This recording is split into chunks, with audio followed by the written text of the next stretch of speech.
I'm honored to be seated among you today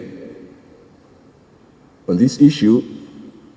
speaking from personal experience. I came into office last year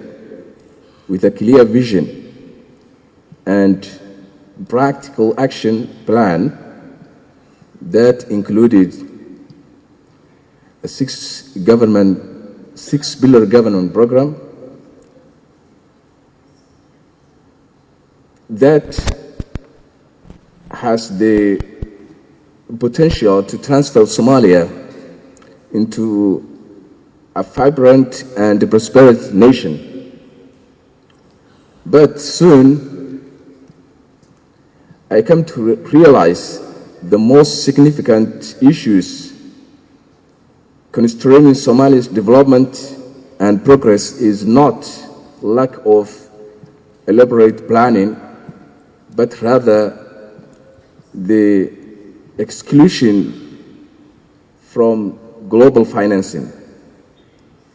Within the global economic environment that we live in today, countries like Somalia, which had the misfortune of going through a period of civil war and instability, will always have a harder time to get back on the track of recovery. On the other hand, the stable nations have been able to continuously invest in their development through economic domestic revenues or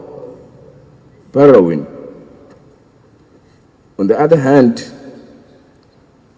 even as we are effectively engaged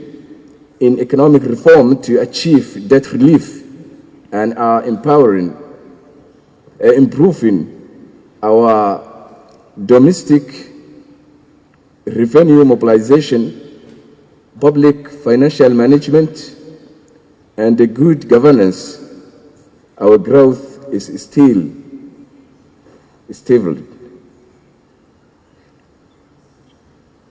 For the past 3 decades, Somalia was not only not allowed to borrow to bankroll development, we were incurring charges from non-payment of existing loans. Under these circumstances, fragile conflict-affected states like Somalia need special facilities to finance economic reforms and recovery, and to be able to respond to the emerging drivers of fragility such as climate change. I strongly believe that the African Development Bank commitment to Africa's development, deep understanding of African continent and its development challenges, as well as its broad network of relationship actors across the world, constitute some of the bank's comparative advantage that can be leveraged to empower national and regional institutions to effectively respond to the emerging challenges